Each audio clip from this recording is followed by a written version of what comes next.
Olá pessoal, sejam bem-vindos ao grupo PhysiWork, Ensino em Saúde e Movimento.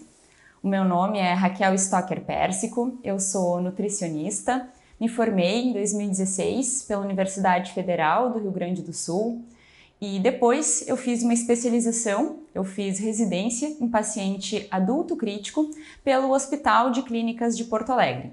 E atualmente eu sou aluna de doutorado do programa de pós-graduação em Ciências Médicas, com ênfase em endocrinologia, também pela Universidade Federal do Rio Grande do Sul. Agora, nós vamos dar início ao nosso curso sobre terapia nutricional em cirurgia bariátrica. E a nossa primeira aula vai ser sobre aspectos gerais relacionados à obesidade. Visto que, para falar de cirurgia bariátrica, a gente precisa falar sobre obesidade. Os tópicos que vão ser abordados ao longo da aula serão epidemiologia e causas da obesidade, diagnóstico e tratamentos para a obesidade.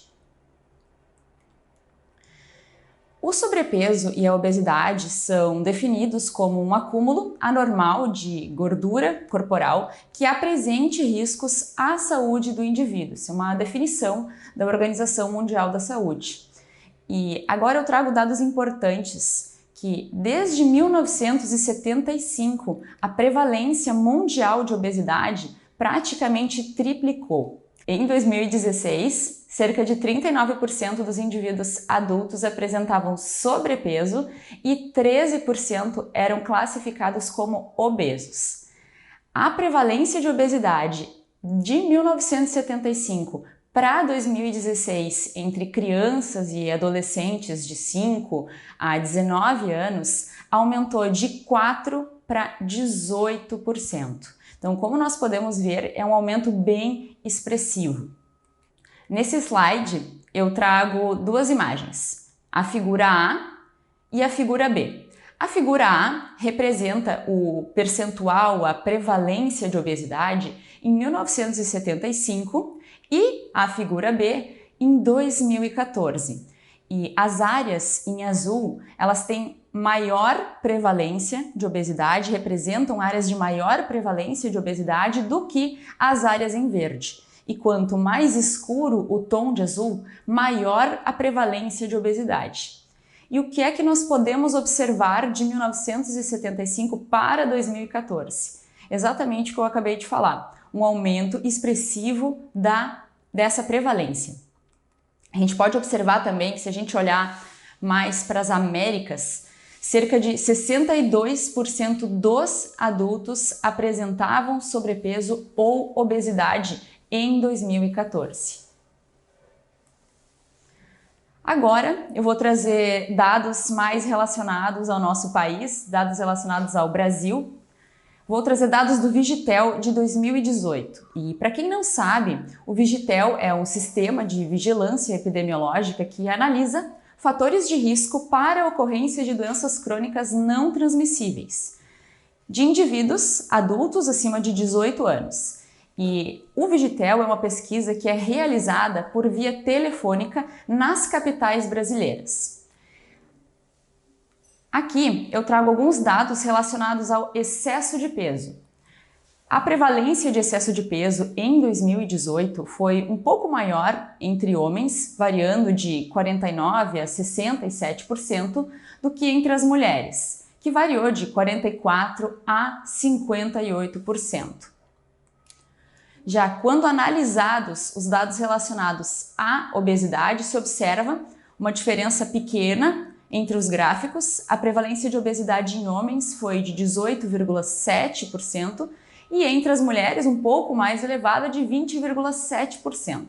Mas o que eu gostaria de destacar? Que ambas as prevalências são muito elevadas. E trazendo um dado geral de prevalência de obesidade das capitais brasileiras, essa prevalência foi de 19,8%, ou seja, quase 20% da população apresentava obesidade, segundo os dados do Vigitel de 2018. E além disso, o Vigitel traz que essa é uma das maiores prevalências dos últimos 13 anos. Em relação às causas da obesidade, elas são multifatoriais.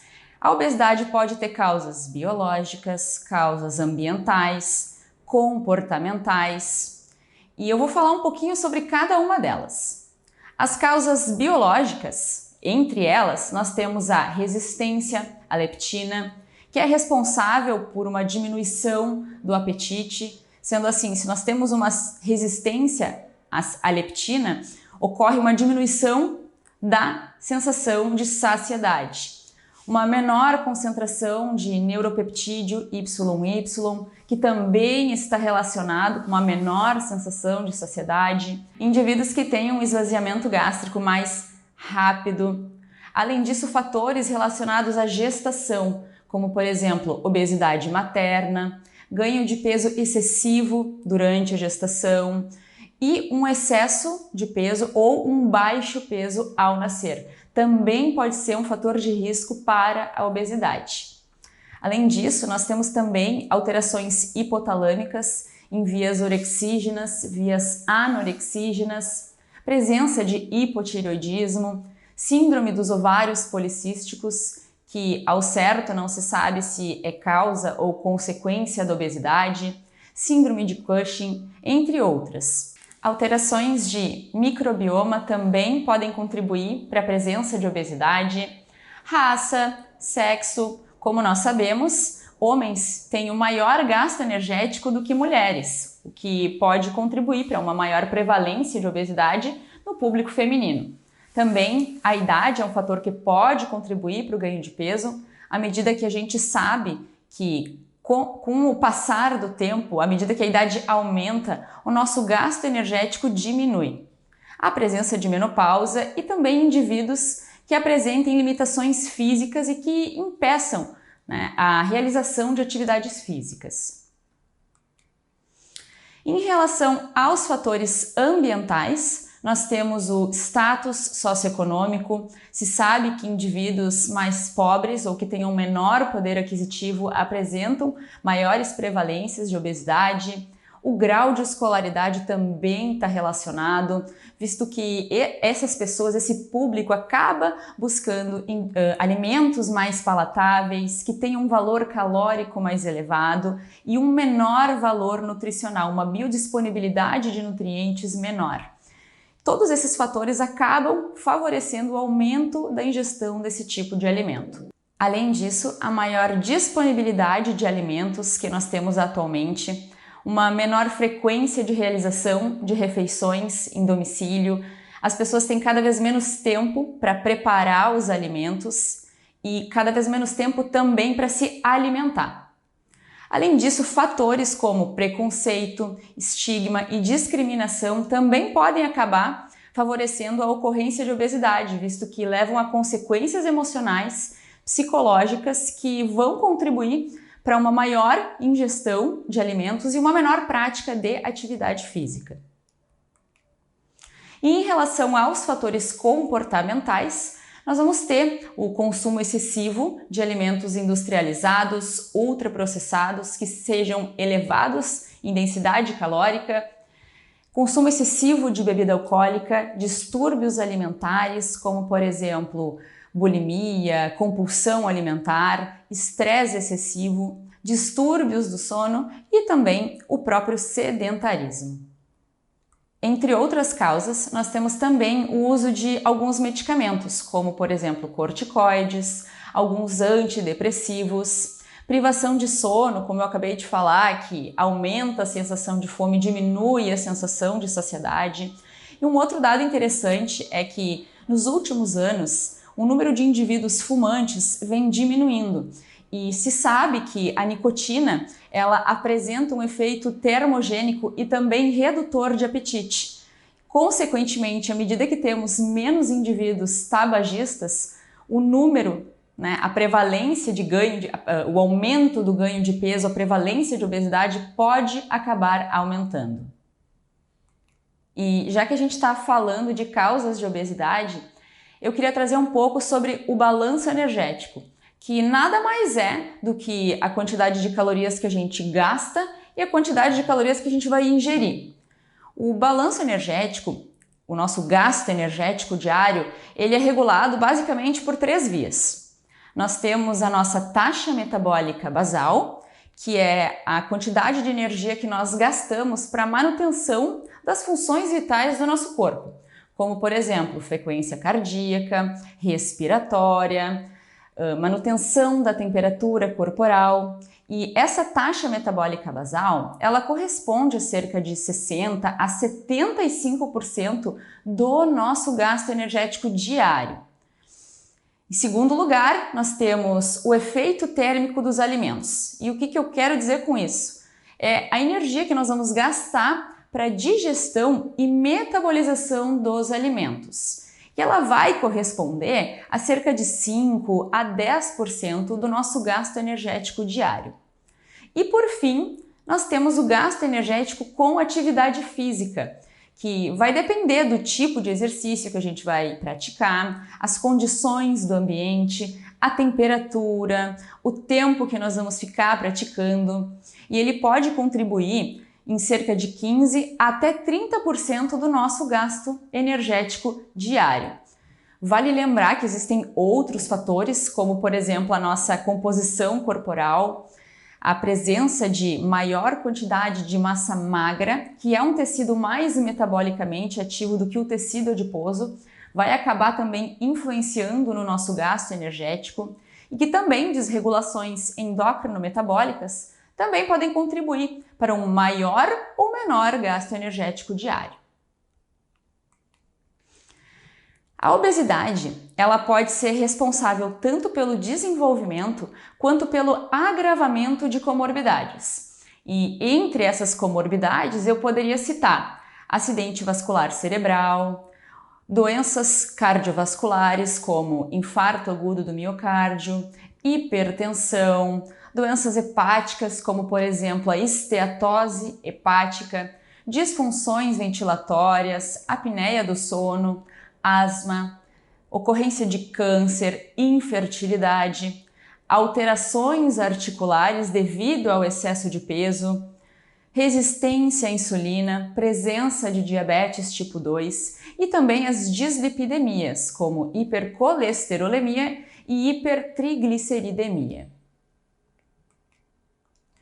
O diagnóstico da obesidade, ele pode ser realizado em primeira mão, um rastreio mais inicial, de acordo com o índice de massa corporal.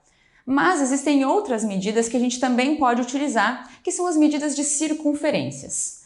O índice de massa corporal, ele é o mais utilizado e ele vai nos dizer um pouco a respeito da adiposidade corporal, visto que IMCs mais elevados normalmente têm uma boa correlação com o percentual de gordura corporal. Porém, o índice de massa corporal ele não vai refletir a distribuição de gordura corporal. E esse dado, quem vai nos trazer são as medidas de circunferências. Circunferência da cintura, abdominal e do quadril são medidas que podem nos dizer como é a distribuição de gordura corporal. E normalmente elas conseguem refletir bem o acúmulo de gordura visceral, ou seja, a gordura intraabdominal. E a associação dessas duas medidas pode ser considerada um fator preditor de doença à saúde. A classificação de obesidade segundo a Organização Mundial da Saúde é: indivíduos com índice de massa corporal acima de 30 são classificados como obesos. De 30 até 34,9 nós temos a obesidade grau 1. De 35 a 39,9 nós temos a obesidade grau 2 e acima de 39 a obesidade grau 3. Aqui eu só gostaria de fazer uma ressalva que a classificação de eutrofia e sobrepeso para indivíduos adultos e idosos tem pontos de cortes diferentes. Para indivíduos adultos, o ponto de corte superior para eutrofia é 24,9 e para indivíduos idosos é 27. Em relação à classificação das medidas de circunferência, como eu já havia citado, nós temos a circunferência abdominal, a circunferência do quadril e a circunferência da cintura. A circunferência abdominal deve ser aferida, deve ser medida entre a última costela e a crista ilíaca na maior circunferência. Já a circunferência do quadril, ela deve ser medida entre os trocânteres, também no maior perímetro. Nós podemos fazer também a relação da cintura-quadril e a cintura deve ser aferida na menor circunferência possível na região do abdômen. A classificação da circunferência abdominal, ela vai variar entre homens e mulheres e se classifica como um risco aumentado do ponto de vista de doenças crônicas e risco cardiovascular para homens, quando essa circunferência for acima de 94 e um risco muito aumentado quando for acima de 102. Já para mulheres, a classificação de risco aumentado ocorre quando circunferência abdominal acima de 80 e risco muito aumentado quando circunferência acima de 88. Quando nós avaliamos a relação cintura-quadril, para homens existe um risco aumentado quando maior do que 0,9 e para mulheres quando maior do que 0,85. A obesidade também pode ser avaliada por meio da composição corporal e existem diversos métodos que podem ser utilizados. Entre eles, eu gostaria de citar o uso de tomografia computadorizada, ressonância magnética, porém, estes dois exames têm um custo muito elevado e um uso limitado dentro da prática clínica. Nós também podemos utilizar as dobras cutâneas, mas também existem algumas ressalvas, visto que a utilização da medida de dobras cutâneas, ela depende muito da experiência de quem realiza essa avaliação, da equação que vai ser utilizada para predizer esse percentual de gordura corporal, do adipômetro que vai ser utilizado e, por todos esses motivos, ela acaba apresentando uma grande variabilidade. Por fim, nós podemos utilizar também medidas de bioimpedância e ultrassonografia. Em relação ao tratamento da obesidade, ele envolve a atuação de uma equipe multidisciplinar. Não é somente um profissional que vai tratar desse paciente. Como primeira linha, como primeira opção de tratamento, nós temos o acompanhamento dietético, a realização de atividade física e também o acompanhamento psicológico. Contudo, quando estas terapêuticas não forem suficientes para promover a perda de peso nesse paciente, nós vamos para uma segunda linha, que também vai incluir o acompanhamento dietético, a realização de atividade física, acompanhamento psicológico e vai ser adicionado uma terapia adjuvante, que nesse caso vai ser o tratamento farmacológico. E quando ainda assim o paciente não conseguir perder peso, vai ser indicado o tratamento cirúrgico. E já que a gente está falando de tratamento farmacológico da obesidade, a indicação para a realização de uso de medicamentos para perda de peso no Brasil é quando índice de massa corporal acima de 30 e um paciente que já tenha apresentado falha na perda de peso por meio dos tratamentos convencionais. Entre os medicamentos aprovados no Brasil, nós temos o Orlistat, a sibutramina e a liraglutida. Os demais medicamentos são de uso off-label. Em relação ao tratamento cirúrgico da obesidade, agora a gente já vai entrar um pouquinho na questão da cirurgia bariátrica. Trazendo dados do Brasil, esses gráficos eles mostram os dados de 2011 a 2019. E como a gente pode ver, o número de procedimentos realizados no Brasil vem aumentando a cada ano. Em 2019 foram realizados 68.530 procedimentos, sendo 7% a mais do que em 2018. Contudo, aqui eu gostaria de destacar que esses procedimentos foram realizados em apenas 0,5% da população com indicação de tratamento cirúrgico da obesidade. Analisando os dados de realização de cirurgia bariátrica por estado, e aqui eu gostaria de destacar que são dados do SUS e não de planos de saúde particulares, De 2017 a 2020, o estado que mais realizou cirurgias bariátricas foi o Paraná. Em segundo lugar, nós temos São Paulo e em terceiro lugar, Minas Gerais. Quando nós avaliamos por regiões, a região que realizou o maior número de procedimentos foi a região sul do país. Em 2020, houve uma redução de cerca de 60% dos procedimentos de cirurgia bariátrica devido à necessidade de suspensão das cirurgias eletivas devido à pandemia.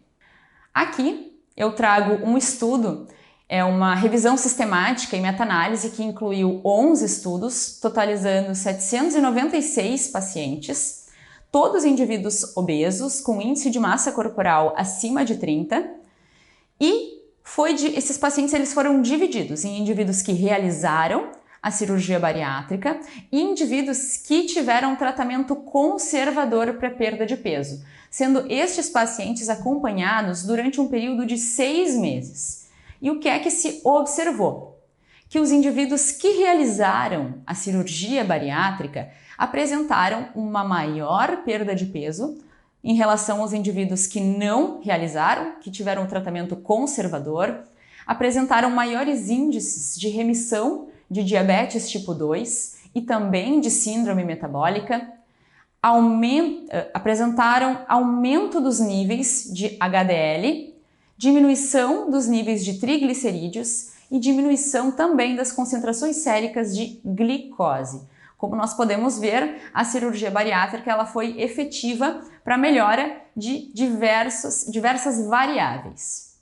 Aqui eu trago um outro estudo que é um pouco mais antigo, um estudo de 2007, mas ainda assim um estudo muito interessante, que comparou indivíduos que realizaram e que não realizaram cirurgia bariátrica, cerca de 2.000 indivíduos em cada grupo, e esses indivíduos foram avaliados quanto à mortalidade a longo prazo, em até 16 anos após a realização da cirurgia. E o que é que se observou? Que a incidência de mortalidade no grupo de indivíduos obesos que realizou a cirurgia bariátrica foi significativamente menor do que no grupo de indivíduos que não realizou a cirurgia bariátrica. Então, o que eu gostaria de destacar é que a perda de peso, seja ela por meio da terapia nutricional, atividade física, cirurgia bariátrica, terapia medicamentosa, ela traz diversos benefícios. Diminuição da incidência de doenças cardiovasculares, diminuição dos níveis glicêmicos, menores níveis de colesterol, triglicerídeos, alterações hepáticas, melhora do refluxo, diminuição do estado inflamatório, menores problemas articulares, diminuição dos problemas respiratórios e também melhora da fertilidade. Sendo assim, nós chegamos ao fim da nossa primeira aula sobre aspectos gerais da obesidade, avaliando um pouquinho sobre epidemiologia, as causas, o diagnóstico e também o seu tratamento. Muito obrigada!